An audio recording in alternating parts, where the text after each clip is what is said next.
Bismillahirrahmanirrahim. Assalamualaikum warahmatullahi wabarakatuh.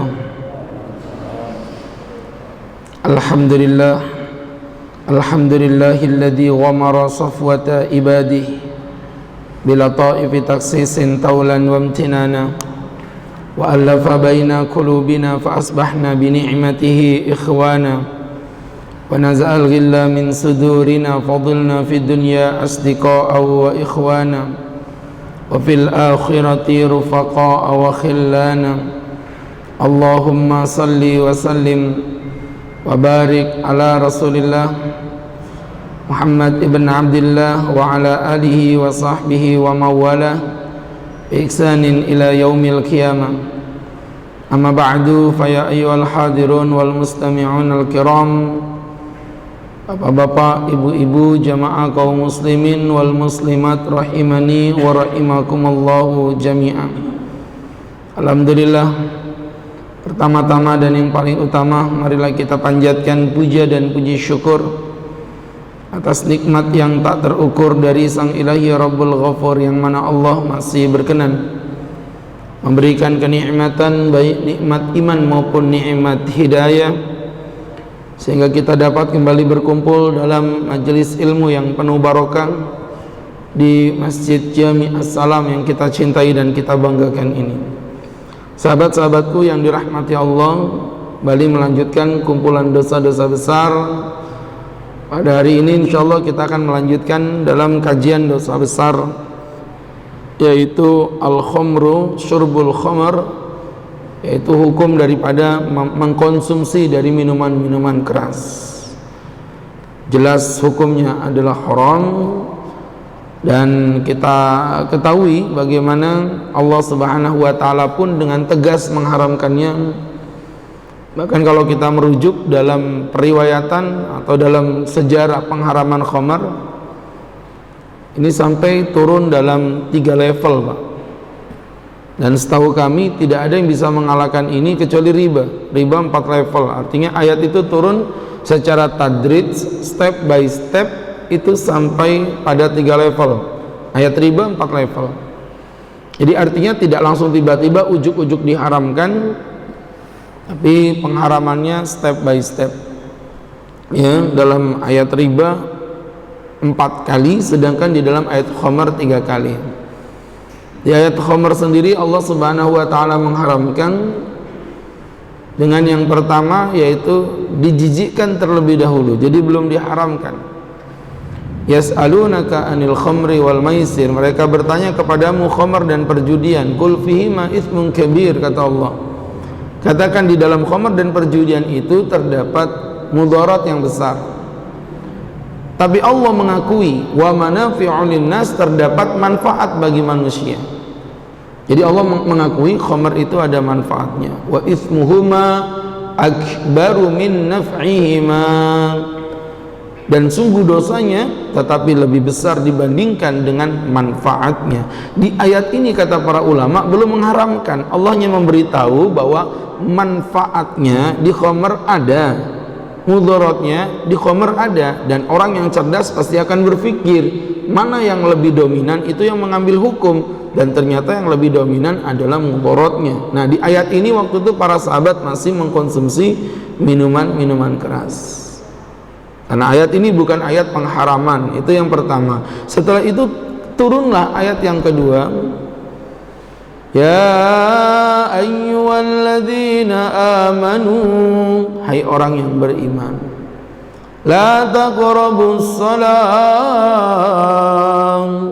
janganlah engkau dekat-dekat salat, wa antum sukara, sedangkan engkau dalam keadaan mabuk, hatta ta'lamu ma taqulun, sampai kalian tahu apa yang kalian ucapkan. Jadi ayat ini mengharamkan para sahabat untuk meminum minuman keras pada saat mendekati waktu sholat. Al-Imam Ibnu Abbas radhiyallahu ta'ala anhuma, beliau berkata pada saat itu para muslimin kebingungan, mereka mabuknya kapan? Habis subuh masih ngantuk, habis zuhur waktunya kerja, habis asar capek pulang kerja, Habis maghrib waktunya pendek, jadi mereka hanya bisa mabuk selesai sholat isya. Jadi habis sholat isya keluar gitu, ayo mas kita mabuk-mabukan dulu gitu. Tapi dulu ini jangan bapak tiru di Masjid As-Salam ya. Jadi apa yang terjadi waktu itu, para sahabat mabuk habis selesai sholat isya, sampai akhirnya turunlah ayat pamungkas yang termaktub di dalam surat Al-Maidah ayat yang ke-90 hingga ayat yang ke-91, di mana Allah dengan tegas lugas mengatakan, ya ayyuhalladzina amanu, hai orang yang beriman, innamal khamru wal maisiru wal ansabu wal azlam, sesungguhnya khamr, berjudi, mengundi nasib, bla bla bla, rijsum min amali syaitan, adalah kotoran-kotoran daripada perbuatan setan, fajtanibu, maka jauhilah minuman keras itu. Kenapa ya Allah? Fajtanibuhu la'allakum tuflihun, agar kalian menjadi orang-orang yang beruntung. Disinilah Pak, dalam riwayat hadis para sahabat keluar membawa gentong-gentong khomernya, dibuang di jalan-jalan, sehingga pada saat itu kota Madinah jalanannya banjir dengan minuman-minuman keras. Ya, itulah strategi dakwah Nabi yang luar biasa, sehingga Bunda Aisyah dalam periwayatannya beliau mengatakan, andai kata Allah mengharamkan khamr dari awal, niscaya tidak ada satupun orang yang akan masuk ke dalam ajaran Islam. Kenapa? Ya karena khamr ini sudah mendarah daging Pak. Mengharamkan khamr di kalangan orang Arab pada saat itu bagaikan saya disuruh berdakwah di Balikpapan mengharamkan orang Balikpapan makan nasi kuning iwak haruan. Gak mungkin, itu susah pada saat itu. Sehingga waktu itu Nabi luar biasa strategi dakwah atas bimbingan dari Allah Sang Maha Rabbul Alamin. Ia mengharamkan khamr dengan sistem tadrij by tadrij ya, sistem step by step, begitu ceritanya. Sehingga jamaah kaum muslimin yang dimuliakan Allah Subhanahu wa ta'ala, ini menjadi pembelajaran untuk kita bersama dari apa yang Ustaz jelaskan. Maka minuman keras dijadikan sebagai al-kabair, bahkan bukan hanya melaknat sang peminumnya. Di dalam hadis yang sahih diriwayatkan Abu Dawud, Tirmidzi maupun Al-Imam Ibnu Majah, dikatakan la'anallahu al-khamra wa syaribaha, semoga Allah melaknat khamr, wa syaribaha peminumnya, wa saqiha penuangnya, wa bai'uha penjualnya, wa mubta'uha pembelinya, wa asiruha pemerasnya, wa mu'tasiruha alat memerasnya, wa amiluha ekspedisinya, wal mahmul ilai kendaraan yang mengangkatnya. Jadi semua dilaknat dan dikutuk oleh Allah Subhanahu wa ta'ala. Begitu menjijikkannya, sampai semua apapun yang berhubungan dengannya Allah haramkan. Yang pertama tadi Allah katakan khamrnya. Jadi mohon maaf Pak, ada beberapa teman-teman muslim taat beragama tetapi mereka naudzubillah itu suka koleksi khamr, koleksi whisky. Jadi saya baru tahu ketika saya berceramah, ada salah satu jemaah itu di lemarinya itu ada botol-botol whisky. Saya tanya, ibu, bapak mohon maaf minum minuman keras? Tidak Pak Ustadz. Nah itu kok ada botol-botol whisky di situ, apa itu? Apa dia bilang, Pak Ustadz mohon maaf itu cuman sekedar koleksi. Jadi kami dulu pernah tinggal di Eropa, dan di Eropa itu biasanya memang begitu. Kalau orang mau pulang diberi oleh-oleh cindera mata itu whisky. Nah itu diletakkan, bahasa gaulnya mereka ini sebagai status sosial kami gitu. Artinya makin mahal harga whisky-nya yang dipajang berarti menunjukkan makin orang ini memiliki status kekayaan yang tinggi. Dan itu sudah model ala-ala Eropa memang begitu Pak Ustadz. Saya bilang mohon maaf ibu-ibu nggak boleh. Lu Pak Ustadz, tapi kami tidak mabuk, kami tidak minum minuman keras. Nggak boleh, hukumnya haram. Karena Allah, Nabi mengatakan la'anallahul khamra, bahkan khamrnya sudah dilaknat oleh Allah Subhanahu wa ta'ala. Jadi hati-hati Pak, ini na'udzubillah tentunya menjadi renungan buat kita bersama ya. Ada bahkan yang bilang, Pak Ustadz gimana kalau cuman botolnya saja? Saya bilang mohon maaf, mungkin secara hukum bisa jadi tidak mengapa, tapi secara etika pun tetap tidak diperkenankan. Kenapa Pak Ustadz? Ya sama aja, antum pasang salib walaupun nggak disembah kan nggak boleh Pak, ya. Atau logika simpelnya gini aja lah Bu, saya mau tanya, suami ibu setia, suami ibu orang yang baik, dia punya mantan tapi dia setia, dia nggak pernah berhubungan lagi dengan mantannya, dia nggak pernah whatsappan, dia nggak pernah telepon, dia nggak pernah koneksi apapun, keren. Tapi dia punya foto ukuran 3 kali 2 meter lagi berpelukan dengan mantannya dipajang di kamar ibu, gimana rasanya?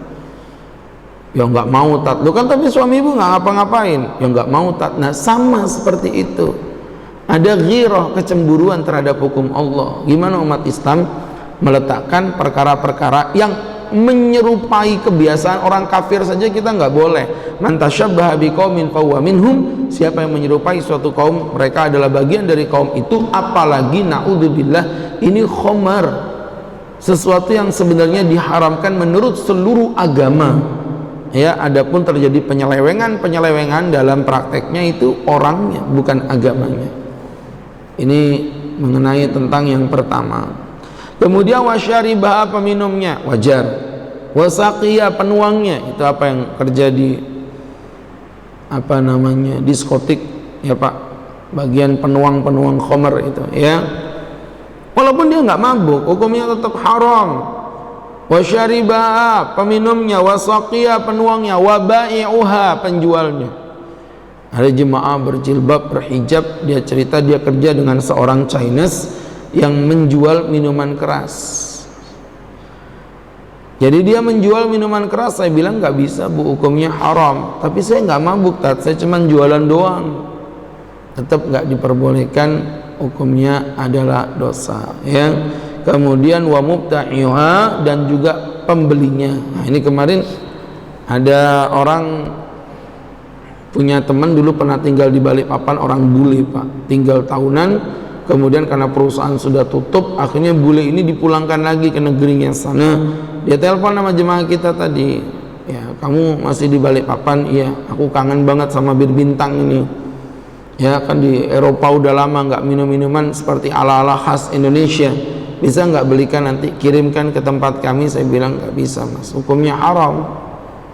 Walaupun cuma belikan doang Ustaz, iya. Walaupun saya tidak ambil untung Pak Ustadz, iya, hukumnya haram, tidak diperbolehkan. Nabi Muhammad bahkan melaknatnya. Kemudian wa'asirwa, pemerasnya, artinya orang yang kerja di dalam pabrik minuman keras. Wa mu'tasirwa, bahkan alat yang biasa digunakan untuk memeras. Wa hamil wa, ekspedisinya. Nah ini juga hati-hati Pak, kerja di ekspedisi itu harus ngerti apa yang dikirimkan. Kecuali kalau Bapak punya ekspedisi, udah diseleksi ini apa ini, dia bohong, dia bilang ini apa kayak gitu, dan kita betul-betul tidak punya potensi untuk bisa mengetahui daripada kandungan isinya, nah itu baru berbeda. Itu namanya kita tidak tahu, berarti kita tidak terkena hukum. Tapi kalau Bapak tahu isinya khamar, Bapak ngerti tuh isinya khamar, dan Bapak tetap mau mengangkutnya, itu namanya ishtiraku fiddam, yaitu bergumul dan bersekutu dalam keburukan, dan hukumnya tetap haram. Ini hadirin yang dimuliakan Allah Subhanahu wa taala, itu tadi maksudnya sedemikian ya. Baik, nah kemudian berkenaan dengan khamar diharamkan oleh Allah Subhanahu wa taala, itu jelas memiliki sebuah kaidah bahwa kullu muskirin khamrun, apapun yang memabukkan itu hukumnya adalah haram. Jadi tidak pandang bulu. Kalau kita udah bicara khamar, memang definisi asli khamar itu adalah mayu'sar min inabin, apa yang diperas dari anggur. Tapi sekarang kan berapa banyak minuman keras yang tidak ada hubungannya sama anggur Pak. Ya, coba Bapak perhatikan ya, banyak minuman keras yang tidak berhubungan dengan anggur, whisky misalnya, atau narkoba misalnya. Nah, ini bagaimana Pak Ustadz? Nabi SAW nggak pernah bilang narkoba, benar, tapi Nabi pernah bilang ilatnya, kullu muskirin haram, setiap yang memabukkan hukumnya haram. Ya, jadi artinya di sini Nabi sudah memberikan ilat penyebab pengharaman bukan karena dia khamr, tapi karena dia memiliki sifat iskar. Kullu muskirin khamrun, kata Nabi dalam hadis riwayat Muslim, setiap yang memabukkan adalah khamr, wa kullu khamrin haramun, dan setiap khamr itu hukumnya haram. Jadi apapun bentuknya. Makanya saya itu sering ditanya, Pak Ustadz, di kampung kami ada minuman bla bla bla bla bla macam-macam itu. Minuman-minuman daerah. Kalau di beberapa tempat misalnya ada namanya legen. Legen itu difermentasi menjadi tua. Islam tidak pernah bahas tua, bahkan Islam tidak pernah tahu apa itu tua. Tapi apabila tua ini diminum, apakah memabukkan apa tidak? Jawabannya simpel sekali. Kalau dia memabukkan, tak pandang bulu apapun namanya, haram. Tapi kalau dia diminum tidak memabukkan, tak pandang bulu pula, maka hukumnya nggak bisa disebut haram. Ya, intinya pada sifat iskarnya tadi, jamaah. Nah, ini menjadi pembelajaran untuk kita bersama, hadirin yang dimuliakan Allah Subhanahu wa ta'ala. Nah, kaidah ini jangan Bapak sendirikan, ada lanjutannya. Jadi setiap yang memabukkan hukumnya haram, dan setiap yang memabukkan hukumnya adalah khamar. Khamar itu hukumnya haram. Ini kaidah pertama. Nah, kaidah yang kedua, makana kathiruhu haram, makana kathiruhu haram faqaliluhu haram. Apapun yang banyaknya haram, maka sedikitnya hukumnya adalah haram. Jadi hati-hati, Pak. Banyaknya haram, dikitnya haram. Contoh maksudnya, ada ini satu botol minuman keras. Pertanyaannya, diminum mabuk nggak ini? Mabuk, Pak Ustadz. Ya sudah.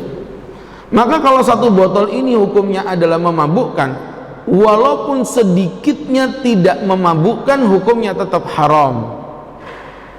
Nah, ini yang menjadi problem. Ada beberapa anggur cap tertentu, ya, yang kadang-kadang dibuat menjadi bahan campuran jamu.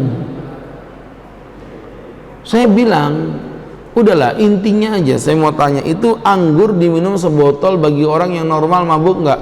Ya kalau sebotol mabuk, ya haram. Tapi kan ini dikit, cuman 1 sendok dibuat campuran doang begini, ya tetap haram. Ya, karena makana kathiru haram faqalilu haram. Apapun yang banyaknya haram, dikitnya haram. Dan ini pendapat mayoritas ulama berdasarkan hadis Nabi, kullu ma askara haramun. Apapun yang memabukkan haram. Wa ma askarul firaq famil'u kaffi minhu haram. Apapun yang satu timbanya, satu botolnya memabukkan, maka satu genggam tangannya pun hukumnya adalah haram. Jadi Bapak jangan salah paham, nanti dipikir kata Pak Ustadz ilatnya memabukkan. Ini khamar, saya minum sesendok, saya nggak mabuk, berarti nggak apa-apa. Oh, nggak bisa, tetap haram, hadirin. Jadi ini yang perlu diluruskan agar tidak salah paham, karena banyak sekali, Pak. Kami perhatikan itu cukup banyak sekali, ya, orang-orang yang mengkonsumsi jamu yang diberi campuran khamar, berdalih ini cuma 1 sendok sehingga tidak memabukkan. Dan ini juga berlaku pada makanan. Mohon maaf, ibu-ibu, juga berlaku pada kue. Ada beberapa kue yang dicampurin zat-zat yang sebenarnya adalah khamar agar menciptakan rasa sensasi tertentu, itu hukumnya pun adalah haram, tidak diperbolehkan. Jamaah yang dimuliakan Allah Subhanahu wa ta'ala, itu maksudnya. Nah, kemudian berbicara tentang memabukkan ini, kemudian muncul pertanyaan, sebenarnya konsep memabukkan itu yang gimana sih, Ustadz, gitu kan? Konsep yang memabukkan itu yang kayak apa? Karena banyak orang juga gagal paham. Itu katanya jangan makan durian, karena durian itu bisa mabuk durian. Itu bukan mabuk, Pak. Sebenarnya itu kebanyakan makan durian itu muntah, iya, tapi itu bukan mabuk. Yang dimaksudkan mabuk di dalam Islam itu adalah yang dikatakan oleh Sayyidina Umar ibn al-Khattab, wal khamru ma takhammarahul aqla, yaitu apa yang menutupi akal. Bahasa Indonesia yang lebih simpelnya adalah khamr itu menghilangkan fungsi standar akal terendah seorang manusia. 2 tambah 2 4, itu mestinya nggak pakai mikir. Kok Bapak saya tanya, Pak, 2 tambah 2 berapa? Berapa ya? 1, 2. Itu berarti mabuk itu, Pak. Jadi artinya Bapak harusnya nggak pakai mikir itu. Ketika saya tanya, Pak tinggal di mana? Di Wika Pak Ustadz. Nomor berapa? Bapak mikir, berapa nomornya? Berarti mabuk itu Pak. Karena kalau rumah sendiri harusnya nggak perlu mikir. Pak, nama istrinya berapa? Siapa nama istriku ya? Mabuk itu Pak. Namanya mabuk janda itu. Ya. Jadi teman-teman yang berbahagia, ini yang namanya khomer itu memabukkan, maknanya adalah membuat kita tidak bisa memfungsikan akal kita bahkan dalam standar yang paling rendah, dan itu namanya khomer. Ya, makanya termasuk apa itu namanya narkoba, ya, pil kuplu, semuanya sama saja menghilangkan sifat idrakul akli, akalnya tidak berfungsi dengan normal, maka ini hukumnya adalah haram apapun bentuknya, sudah tak pandang bulu. Orang kalau ngerti hukum mungkin bertanya, ya kenapa narkoba diharamkan, padahal tidak ada satu ayat pun di narkoba yang menyatakan di dalam Al-Quran yang menyatakan narkoba hukumnya haram. Maka jawabannya tadi Pak, ya, apapun yang menutupi fungsi akal, fahuwa khamar wal khamar ma khamara al aqla, begitu dikatakan oleh Sayyidina Umar ibn al-Khattab, khamar adalah yang menutupi fungsi akal manusia. Bagaimana hukum meminum khamar dalam keadaan darurat? Teman-teman yang berbahagia, ada beberapa sudut pandang di sini, ya. Di mana teman-teman menurut sebagian ulama bahwa namanya darurat menghalalkan apa yang diharamkan Allah Subhanahu wa ta'ala, sebagaimana Allah berfirman di dalam surat Al-An'am ayat 119, wa qad fassala lakum ma harrama 'alaikum illa ma turirtum ilaihi, dan sungguh Allah telah menjelaskan yang diharamkan bagi kalian kecuali apa yang menjadi darurat buat kalian. Artinya darurat itu menghilangkan sifat keharaman. Ini yang dipahami oleh sebagian ulama. Tetapi uniknya ada Al-Imam Malik radhiyallahu taala anhu dan Al-Imam Syafi'i rahimahullahu taala ternyata mengharamkan meminum minuman keras walaupun, perhatikan, walaupun itu bersifat darurat, apabila tujuannya untuk daf'il atas, menghilangkan rasa haus. Sepintas agak aneh, kenapa Imam Syafi'i, kenapa Imam Malik justru melarang minum khamar walaupun kita dalam kondisi kehausan? Perhatikan jawabannya, mungkin sepintas kita agak lucu ya, kenapa wong ini kan darurat Pak Ustadz. Tapi setelah diklarifikasi luar biasa jawaban dari kedua mazhab ini, di annaha la tuzilul atas. Ya karena tidak bisa menghilangkan rasa haus Pak. Bal tazidu hararah, yang ada malah menambahi rasa panas di leher, li hararatiha, karena sifat minuman keras itu panas dan juga bersifat manis yang kental sehingga menyebabkan rasa haus. Jadi darurat itu diperbolehkan sebagai solusi, sebagai jalan keluar dari sebuah mudarat yang menimpa manusia. Antum ketika kelaparan boleh makan babi, karena babi itu menghilangkan rasa lapar. Seorang wanita diperbolehkan membuka aurat di hadapan dokter seorang laki-laki apabila memang tidak ada dokter lain. Kenapa? Karena itu menghilangkan sifat kedaruratan. Perempuan tadi harusnya bisa terkena mudarat, maka dengan membuka auratnya dia menghilangkan kemudaratannya. Nah, di sini minum minuman keras berbeda.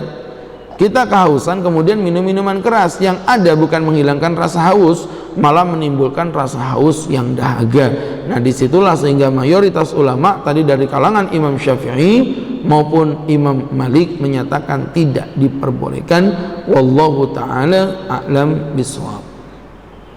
Jadi ini menjadi pembelajaran Pak, ya, tentang khamar. Begitulah detailnya para ulama, ya, dalam memahami sebuah masalah. Kemudian berikutnya, la yajuzu tamalukul khamar, tidak boleh hukumnya kita memiliki khamar, wala tamlikuha, dan tidak boleh kita memindahkan kepemilikan. Tadi yang saya kasih contoh tadi, ada jemaah yang punya khamar, botol khamar, saya bilang nggak boleh, haram hukumnya. Karena Anda memiliki khamar hukumnya haram. Memindahkan kepemilikan, ya sudah Pak Ustadz kalau gitu saya jual, nggak boleh. Ya sudah Pak Ustadz kalau gitu saya kasihkan aja ke tetangga saya non muslim, nggak boleh juga. Nah terus diapain Pak Ustadz? Dibuka botolnya, dibuang airnya ke dalam toilet, botolnya dipecahkan, dimasukkan ke dalam tong sampah. Itu cara yang benar begitu.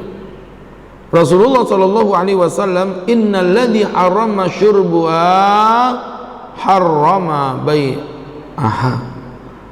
Apapun yang diharamkan Allah meminumnya, maka Allah haramkan pula untuk menjualnya. Dalam hadis lain dikatakan, innallaha ta'ala, sesungguhnya Allah subhanahu wa ta'ala wa rasulahu, dan rasulnya, harrama bai'al khamri, mengharamkan menjual beli minuman keras, wal maitah, dan bangkai, wal khinzir, dan babi, wal asnam, dan patung. Jadi tidak boleh. Kenapa Pak Ustaz? Simpel saja, karena 4 perkara tadi haram semuanya. Khamr haram, maitah, bangkai, nggak boleh jual beli bangkai itu Pak. Punya sapi 5 ekor, maksud hati mau dijual idul kurban, satu sapi harganya 15 juta. Ternyata naudzubillah qadarullah, ternyata sapinya lima-limanya meninggal dunia bersamaan. Panik nggak? Panik lah, masa enggak ya? Gimana coba ngelihat sapinya 5 kali 15 75 juta Pak, hilang. Dalam kesedihan dia duduk, datang seorang laki-laki itu, Pak Ustadz, mohon maaf, ini saya dengar kabar katanya sapinya mati ya. Ya, 5 ekor. Gini aja Pak, saya beli satu sapi 2 juta 2,5 juta lah, nggak apa-apa. 2,5 juta kali 5 berapa itu Pak? Lumayan, daripada jadi bangkai, jual aja. 2,5 juta harganya, dibelinya sama dia itu bangkai tadi. Walaupun saya nggak ikut makan, walaupun saya nggak ikut menikmati bangkainya, hukumnya haram, nggak boleh jual bangkai seperti itu, dosa ya, seperti itu, karena bangkai tidak boleh diperjualbelikan. Wal khinzir, daging babi, lagi memburu dapat babi, mau dibuang, sayang, jual aja, nggak boleh, hukumnya haram. Wal asnam, patung juga begitu, nggak boleh jual patung ya, karena patung memang haram pula dimiliki. Nah, sehingga berangkat dari apa yang Ustaz jelaskan tadi, jamaah kaum muslimin yang dimuliakan Allah subhanahu wa ta'ala, tentu ini menjadi pembelajarannya untuk kita bersama. Dari apa yang Ustaz jelaskan, mudah-mudahan bisa diambil manfaat dan hikmah tentang keharaman khamr ya, sebagai pangkal ummul khaba'is, ibunya para dosa ya. Naudzubillah, berlindung diri jangan sampai ada satu di antara keluarga kita yang terinfeksi dengan virus ini, atau sungguh kerugian yang luar biasa yang akan kita rasakan. Baik teman-teman, tidak berpanjang dan tidak berlebar, seperti biasa kita akan buka sesi yang kedua, yaitu sesi tanya jawab.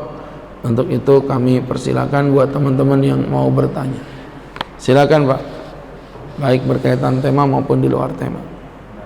Silakan. Kalau masalah kayak patung-patung monumen itu, kepemilikannya siapa? Kepemilikan yang menjadi orang yang berkompeten untuk membangun dan menghancurkan. Menurut Bapak siapa itu? Pemimpin, ya kan? Karena mereka yang berkompeten untuk membangun dan untuk mengembalikan, begitu Pak. Tentu nanti ada batasan-batasannya. Patung yang bersifat makhluk hidup itu, kalau patung yang seperti patung tangan yang ada di gunung pasir itu tidak mengapa ya, tapi kalau patung atau patung bersifat monumen seperti patung gunung-gunungan itu nggak apa-apa, itu boleh. Tapi kalau patung bentuknya manusia atau bentuknya hewan seperti patung beruang madu, patung anak kecil pramuka yang ada di dom, itu tidak diperbolehkan.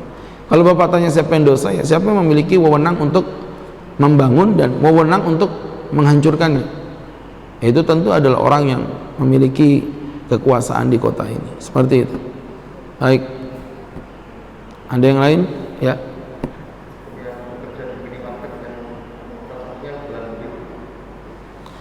Bekerja di minimarket yang salah satunya menjual minuman keras. Kalau memang dia dalam transaksi dia yang menerimakan tadi, tetap menanggung dosanya Pak. Memang beda dosa dengan yang mabuk, beda. Itu sama kayak Bapak tanya, Tat, mohon maaf, ada germo.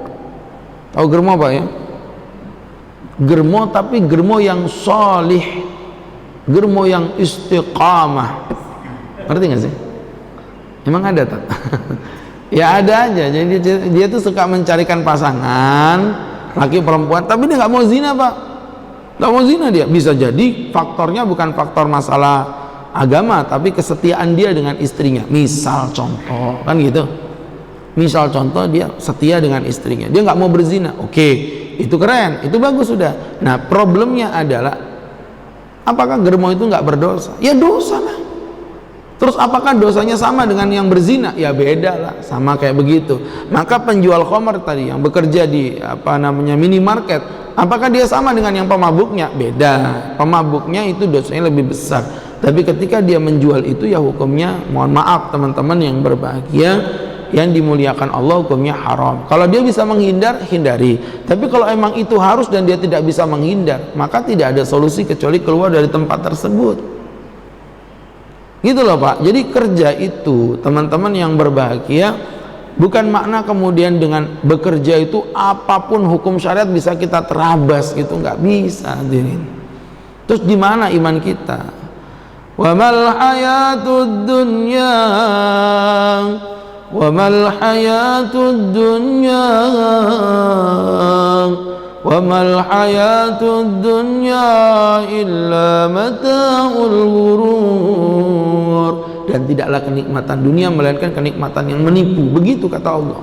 Kemarin ada orang juga Pak bekerja di salah satu perusahaan, dia khusus untuk menyambut tamu.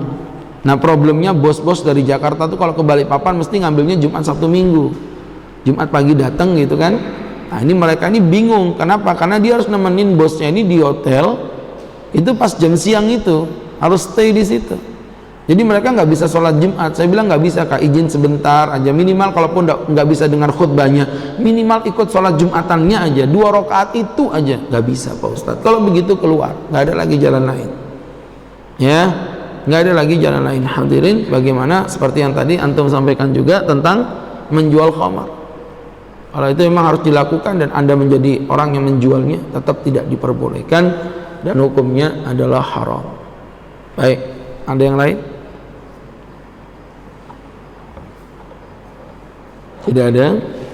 Baik, kalau tidak ada kita cukupi sekian. Mudah-mudahan bermanfaat dan bisa kita ambil hikmah dalam semua apa yang kita sampaikan tadi. Baik, kita cukupi dengan membaca doa kepada Allah Subhanahu wa ta'ala. Amin amin Allahumma amin. Alhamdulillah rabbil alamin hamdan yuwafi ni'amahu wa yukafi mazidah. Ya Rabbana lakal hamdu kama yanbaghi li jalali wajhika wa 'azimi sultanik. Allahumma salli wa sallim wa barik ala rasulika sayyidina Muhammadin fil awwalin wal akhirin wa fi kulli waqtin wa hin wa fil mala'il a'la ila yaumiddin. Inna nas'aluka salamatan fid din wa afiyatan fil jasad wa ziyadatan fil ilmi wa barakatan fil rizki wa taubatan qabla al maut wa rahatan indal maut wa maghfiratan ba'dal maut. Allahumma hawin alaina fi sakaratil maut wal afa indal hisab wan najata minan nar. Allahumma ba'idna wa khfatna minal qurana. Allahumma ba'idna wa khfatna wa ahlana wa azwajana wa auladana wa aba'ana wa umatana wa dararina minal qurana khalidina fiha abadan birahmatika ya arhamar rahimin. Rabbana atina fid dunya hasanah wa fil akhirati hasanah wa qina adzaban nar. Wa sallallahu ala sayyidina Muhammad nabiyil ummi wa ala alihi wa sahbihi wa sallam. Walhamdulillahi rabbil alamin. Terima kasih. Billahi taufik wal hidayah wa ridha wal inayah. Wassalamualaikum warahmatullahi wabarakatuh.